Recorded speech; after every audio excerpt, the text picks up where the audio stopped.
Hello friends, कैसे हो आप लोग। आज हम आप लोगों के लिए लेकर आए हैं क्लास 11 चैप्टर 2 का पार्ट नंबर 3। और पार्ट नंबर 2 में हम पढ़ रहे थे कि 5 जगत वर्गीकरण की क्या क्या विशेषताएं होती हैं, और उस विशेषताओं में कुछ पॉइंट आपके छूट गए थे, जो आज के टॉपिक में 5 जगत वर्गीकरण की विशेषताएं भी पूरी हो जाएंगी। और इसी टॉपिक में आपका 5 जगत वर्गीकरण की क्या उपयोगिता है वो भी इसी में आज हम कंप्लीट करेंगे। तो 5 जगत जब वर्गीकरण खत्म होगा, इनकी विशेषताएं खत्म होगी, तब आपका जो 5 जगत कौन कौन से हैं उनके बारे में हमें डिटेल से पढ़ना है। चैप्टर आपका काफ़ी बड़ा है, इसलिए हम पार्ट वाइज बना रहे हैं कि जिससे आपका कुछ छूटे ना और आपका एक एक पॉइंट क्लियर हो। टॉपिक में कुछ छूटना नहीं तो हम तो एक दिन में, अगर चाहें तो एक दिन में आपका जो NCERT का जो सॉल्यूशन होता है वो आपको करवा सकते हैं, लेकिन आपका पॉइंट कोई भी छूटे ना, क्योंकि आपको कंपटीशन का ज़माना है, आपसे कोई कुछ भी पूछ सकता है, आपको डिग्री लेने से कोई मतलब नहीं है। तो इसलिए आपको पॉइंट वाइज पढ़ना है, क्योंकि आने वाले समय में आप आगे BSc करोगे तो उसमें भी आपको ऑब्जेक्टिव क्वेश्चन पूछता है। तो इसलिए आपको पॉइंट वाइज पढ़ा रहा हूँ, पार्ट वाइज पढ़ा रहा हूँ, जिससे कि आपका कोई भी टॉपिक आपका छूटे ना। तो अगर हम बात करें 5 जगत वर्गीकरण की विशेषताओं की, तो पहला आपने पढ़ा है कोशिकीय संरचना की जटिलता, पहला पॉइंट पढ़ा था विशेषताओं में। फिर दूसरा पॉइंट आपने पढ़ा था शारीरिक संगठन की जटिलता, और तीसरा आपने पढ़ा था पोषण विधियाँ क्या होती हैं। पोषण विधि में हमने आपको शाकाहारी, मांसाहारी, सर्वाहारी, और उसके बाद परजीवी, बाह्य परजीवी क्या होते हैं, अंतः परजीवी क्या होते हैं, ये सारी बातें आपको हमने पढ़ाई थी। उसी में आपका अगला पॉइंट आता है कि जीवन शैली, लाइफ साइकिल क्या है, और उसके बाद कुछ पॉइंट आपके हैं उत्पादक, उपभोक्ता, अपघटककर्ता, जातिवृत्तीय संबंध, और इसके बाद में लास्ट आपका जो टॉपिक आएगा वो आएगा कि 5 जगत वर्गीकरण की क्या उपयोगिताएं हैं। तो वो आज आप हमको डिटेल में समझना है। अगर आपने अभी तक पार्ट नंबर 2 नहीं देखा है तो प्लीज़ पार्ट नंबर 2 जरूर देखें, जिससे कि आपको पूरा प्रोसेस जो है वो समझ में आए। तो चलिए वीडियो को लेट ना करते हुए स्टार्ट करते हैं। और आपका पहला जो पॉइंट है वो है कि जीवन शैली क्या होता है, क्योंकि आपने अभी तक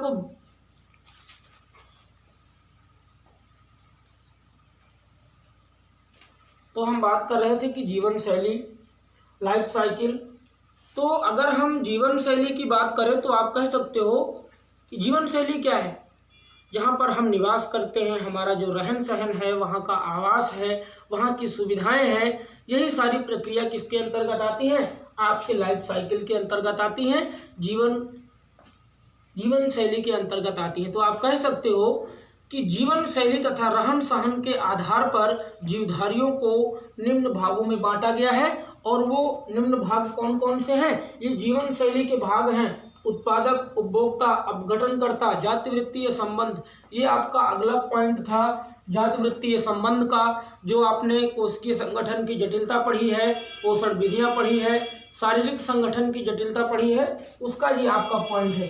ये 3 पॉइंट आपके जीवन शैली के अंतर्गत आते हैं।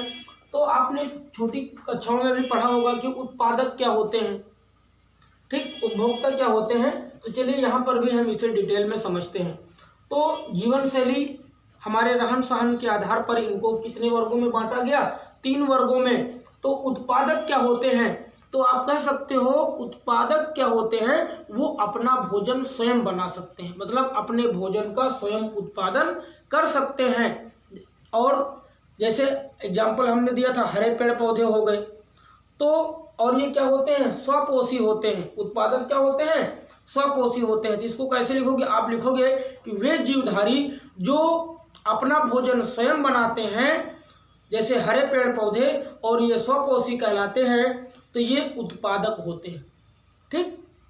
तो उत्पादक क्लियर हो गया। उपभोक्ता की अगर बात करें तो वे जीवधारी जो अपना भोजन उत्पादों से प्राप्त करें, किससे प्राप्त करें, वे जीवधारी जो अपना भोजन उत्पादकों से प्राप्त करते हैं उपभोक्ता कहलाते हैं। उपभोक्ता में तो क्या कह सकते हो कि वे जीवधारी जो अपना भोजन उत्पादकों से प्राप्त करते हैं उन्हें हम उपभोक्ता कहते हैं। उपभोक्ता निम्न प्रकार के होते हैं, ये 3 श्रेणियों में विभाजित किए गए हैं। पहला आपका होता है प्राथमिक उपभोक्ता, प्राथमिक उपभोक्ता। प्राथमिक उपभोक्ता, द्वितीयक उपभोक्ता,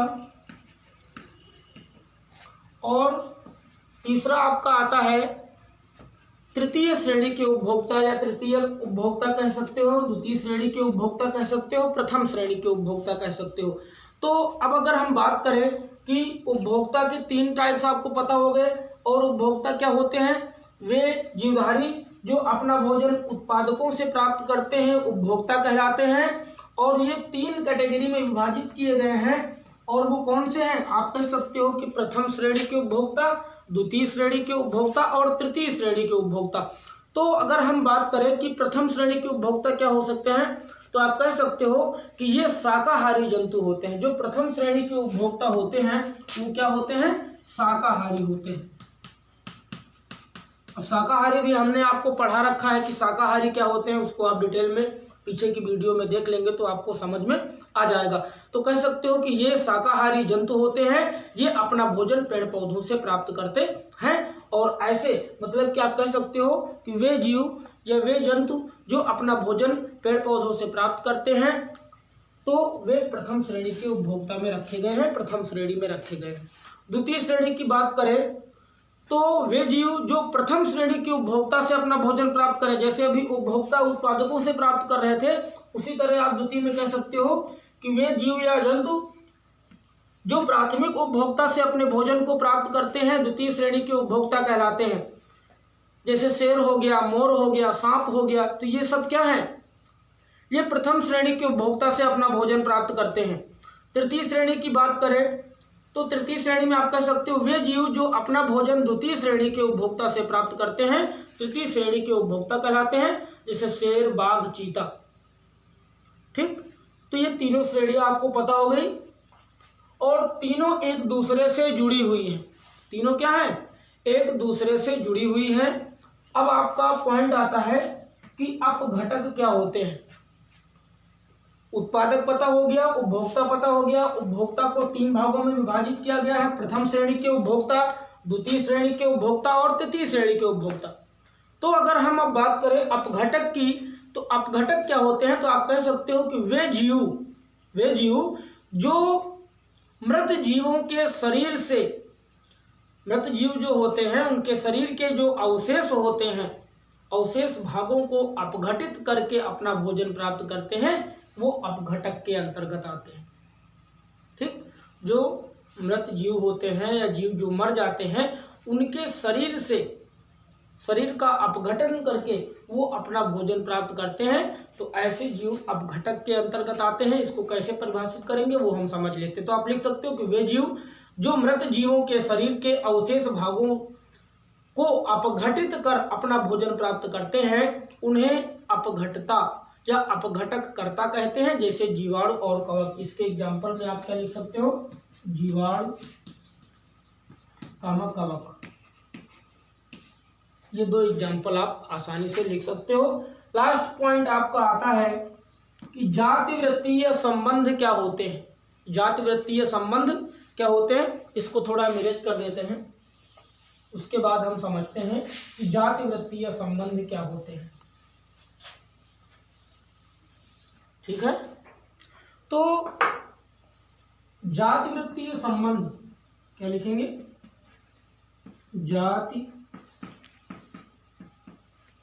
जातिवृत्तीय संबंध क्या होता है, उनके जातियों के बीच में कैसे संबंध होते हैं वो आपको समझना है। तो आप कह सकते हो कि जीवों की विभिन्न जातियां संघों और जगतों में विभाजित है। ये भी हमने पहले चैप्टर में आपको संघ, जगत, वंश, कुल, गण, ये सब आदि क्लास बताई थी, डिवीजन बताए थे जिनमें वो विभाजित होते हैं जीव। तो आप कह सकते हो कि जातिवृत्ति में क्या कह सकते हो कि जीवों की विभिन्न जातियों, संघों और जगत के विकास का बोध होता है। जातिवृत्ति में क्या होता है, उनके जाति का, संघ का, जगत का आदि सबका विकास होता है। इन जीवों के विकास संबंध का बोध होता है। क्या कहोगे, इन जीवों के विकास संबंध का, जिस प्रकार हो, तो इसी संबंध को क्या कहते हैं, जातिवृत्तीय संबंध कहते हैं। एक बार फिर से सुन लीजिए, परिभाषा इसकी कैसे लिखेंगे, तो आप कह सकते हो कि जीवों की विभिन्न जातियों, संघों और जगत के विकास क्रम के अध्ययन से इन जीवों के विकास संबंध का बोध होता है। इसी संबंध को हम जाति वृत्तीय संबंध कहते हैं। ये इसकी आपको परिभाषा लिख सकते हो। अगर यदि हम बात करें कि यदि विकास की ओर दृष्टिपात करें, आगे हम देखें, तो ध्यान में आता है कि जो विषाणु होते हैं सजीव एवं निर्जीव के बीच की कड़ी होते हैं। विषाणु क्या होते हैं? अगर क्वेश्चन पूछता है कि सजीव और निर्जीव के बीच की कड़ी, सजीव कामा निर्जीव के बीच की कड़ी कौन होता है? विषाणु होते हैं। ये क्वेश्चन कई बार पेपर में पूछा गया है कि सजीव और निर्जीव के बीच की कड़ी क्या होती है, तो आप कह सकते हो सजीव और निर्जीव के बीच की कड़ी क्या होती है? ये होते हैं, विषाणु होते हैं। तो यदि विकास की बात करें तो हमें ध्यान में आता है कि सजीव और निर्जीव के बीच के क्या होते हैं? ये कड़ी होते हैं। और फिर प्रोकैरियोटिक बने और एक कोश की जीव हैं जो एक प्रोकैरियोटिक होते हैं, एक कोश की जीव होते हैं, जिन्हें मोनेरा जगत में रखा जाता है। ये भी हमने लिखवाया है, मोनेरा जगत में रखा गया है। इनके पश्चात प्रोटिस्टा आया, पादप आए, कवक आए, जंतु जगत आया, विकसित हुए, आदि सभी क्या हुए? विकसित हुए। तो जाति वृत्तीय संबंधों के प्रमाण जो है वो इसी से तो प्राप्त हुए हैं, प्रोटिस्टा से, मोनेरा से, जगत से, कवक से। तो इनके जो प्रमाण हैं वो कहाँ से प्राप्त हुए? जीवाश्मों से प्राप्त हुए। जो उनके अवशेष थे, क्या थे? जीवाश्म, जीवाश्म फॉसिल्स बोलते हैं इंग्लिश में। तो उनसे प्राप्त हुए और उनके आधार पर हमने उनको अलग अलग वर्गों में विभाजित कर दिया। तो ये सब किसके अंतर्गत हो रहा है? वो आपके जाति वृत्तीय संबंध के अंतर्गत हो रहा है। तो अगर बात करें कि जाति वृत्तीय संबंध जो पता चला वो कैसे पता चला, तो जो जंतु जगत थे, कवक थे, जीवाणु थे, पादप जगत था, तो उनके अवशेषों से, जीवाश्मों से प्राप्त हुए, प्रमाणों से प्राप्त हुआ। लेकिन अगर हम बात करें तो ये जीवाश्म क्या होते हैं? निम्न कोटि में मिलते हैं, कई प्रकार के होते हैं और उनके आधार पर हम उनको अलग अलग विभाजित करते हैं। तो ये तो था कि जाति वृत्तीय संबंध के बारे में। तो आपको हमने परिभाषा भी बता दी कि परिभाषा को कैसे आप लिखोगे, और उसके बाद इसके अंतर्गत क्या क्या होता है वो भी हमने आपको डिटेल में बता दिया है। तो अब जो आपका सबसे लास्ट पॉइंट आता है इस 5 जगत वर्गीकरण की विशेषताओं में, वो है कि 5 जगत वर्गीकरण की उपयोगिता क्या है। उस उपयोगिता को समझ लेते हैं और आज का टॉपिक यहीं पर खत्म करते हैं। कल से हम 5 जगत वर्गीकरण में मोनेरा, प्रोटिस्टा, ये सारे उनके लक्षणों को पढ़ेंगे कि उनके कौन कौन किन किन लक्षणों के आधार पर हम उनको पहचान करके मोनेरा या प्रोटिस्टा या फंजाई या कवक में रखेंगे। तो ये सारी बातें हम आगे सीखते हैं। अब बात करते हैं कि 5 जगत वर्गीकरण की उपयोगिता क्या है। इनका उपयोग क्या था 5 जगत वर्गीकरण का, वो पढ़ते हैं। तो अगर उपयोग की हम सबसे पहले बात करें, पॉइंट नंबर 1 की बात करें, तो आप कह सकते हो कि इस वर्गीकरण में, ये जो वर्गीकरण था 5 जगत वर्गीकरण, इसमें प्रोकैरियोटिक को अलग करके मोनेरा जगत बनाया गया। किसको अलग किया गया? प्रोकैरियोटिक को।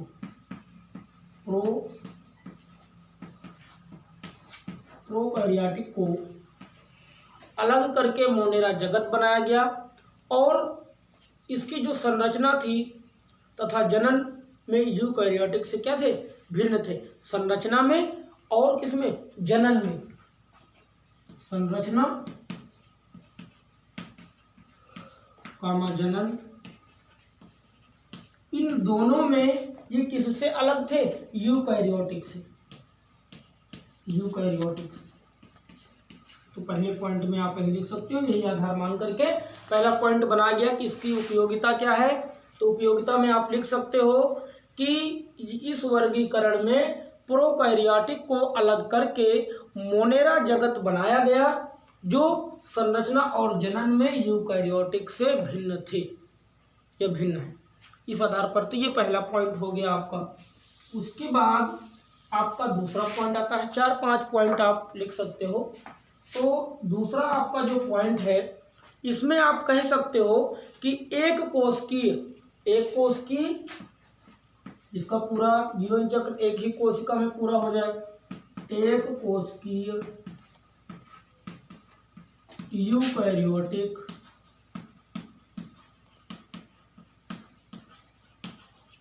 एक कोशिकीय। यूकैरियोटिक से अलग करके क्या बनाया गया, इससे क्या हुआ, अलग करके प्रोटिस्टा बनाया गया।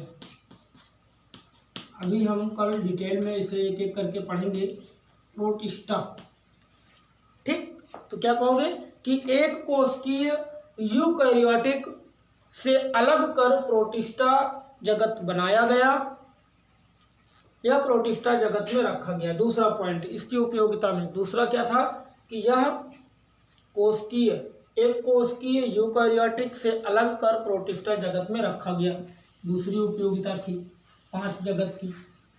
उसके बाद तीसरा पॉइंट, तीसरे पॉइंट में आप लिखोगे कि कवकों को पौधों से अलग करके कवक जगत में रखा गया।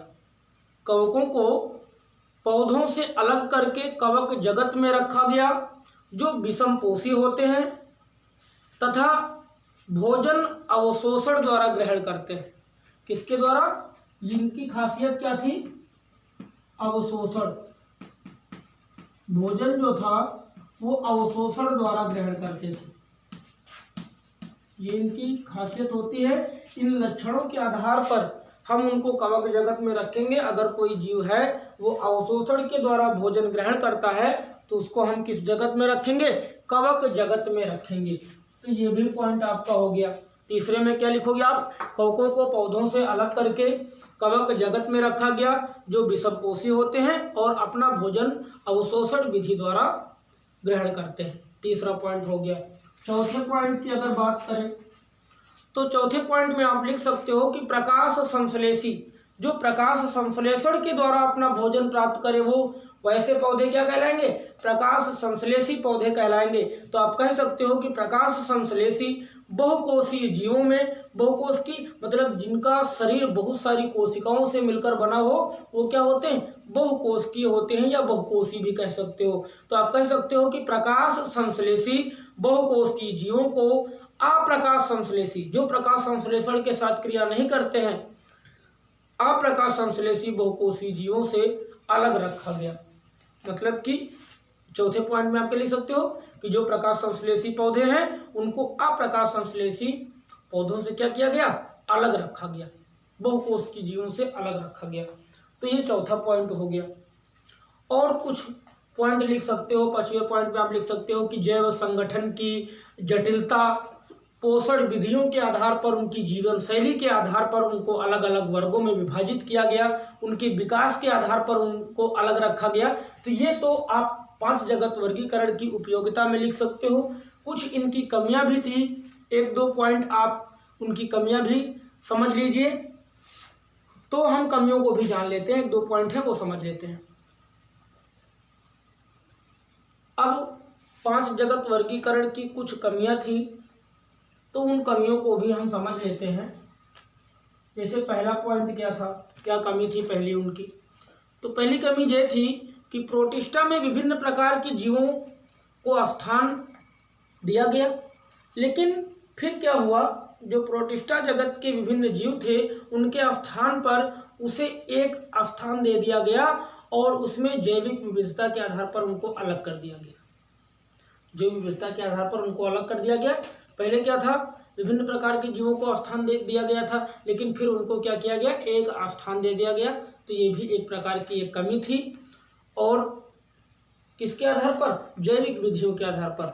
दूसरा पॉइंट आप कमियों में क्या लिख सकते हो, लिख सकते हो कि एक प्रकार के लक्षण वाले जीवों, एक प्रकार के जिनके जो लक्षण थे वो एक ही प्रकार के लक्षण थे, जीवों को भी अलग अलग किया गया, अलग अलग वर्गों में रखा गया, जो एक ही प्रकार के लक्षण थे, सेम मैच कर रहे थे, लेकिन फिर भी उनको क्या किया, अलग अलग रख दिया। तो कैसे किया था, जैसे कि एक कोष की शैवालों को प्रोटिस्टा में रख दिया, बहुकोष की जीवों को प्लांटी में स्थान दे दिया गया। तो ये कुछ कमियां थी उनकी 5 जगत वर्गीकरण की। उसके बाद फिर आधुनिक जब 5 जगत वर्गीकरण हुआ तो उसमें फिर उन कमियों को दूर किया गया। तो कल के टॉपिक में आपको हम पहले से ही बता दें कि क्या पढ़ेंगे। आपको पता है 5 जगत वर्गीकरण हमने लिखवा दिया है और उसमें आपको हमने मोनेरा, प्रोटिस्टा, कवक, शैवाल जंतु जगत, पादप जगत, जितने पॉइंट लिखवाए थे उनके लक्षणों को विस्तार से समझेंगे और जानेंगे। जैसे मोनेरा जगत के प्रमुख लक्षण क्या होते हैं, प्रोटिस्टा जगत के मुख्य लक्षण क्या होते हैं, तो कल के वीडियो में हम उसको डिटेल में समझेंगे। आप वीडियो को पार्ट वाइज देखते रहें। हम छोटे छोटे वीडियो पार्ट वाइज इसलिए बनाते हैं कि जितना आपको हजम हो जाए, जितना आपको याद हो जाए, है ना, उतना ही हम आपको पढ़ाते हैं। थोड़ा थोड़ा आप पढ़ते रहोगे, याद करते रहोगे तो फिर आपको प्रॉब्लम नहीं होगी। नहीं तो अचानक से आप पढ़ने बैठोगे पेपर के समय, फिर आपको बहुत कन्फ्यूजन हो जाएगी, समझ में नहीं आएगा। आप पढ़ोगे बहुत सारा, याद हो जाएगा, तुमको लगेगा आप कहीं से भी आए कोई प्रॉब्लम नहीं है, लेकिन फिर वहाँ पर क्या होता है, इस क्वेश्चन का आंसर दूसरे में हो जाता है और दूसरे वाले का दूसरे में हो जाता है, और आप लिख के खूब आते हो, कॉपी पूरी भर के आते हो, नंबर आपके कम आते हैं। तो रीजन यही होता है कि आप पूरे साल नहीं पढ़ते हो, सिर्फ पेपर के समय पढ़ाई करते हो। तो वीडियो अगर पसंद आया हो तो लाइक शेयर जरूर करें, और अगर आप चैनल पर नए हो तो सब्सक्राइब कर लें और साथ में बेल आइकन को प्रेस कर लें, जिससे कि हमारा आने वाले वीडियो का नोटिफिकेशन आपके पास सबसे पहले पहुंचे। तब तक के लिए धन्यवाद।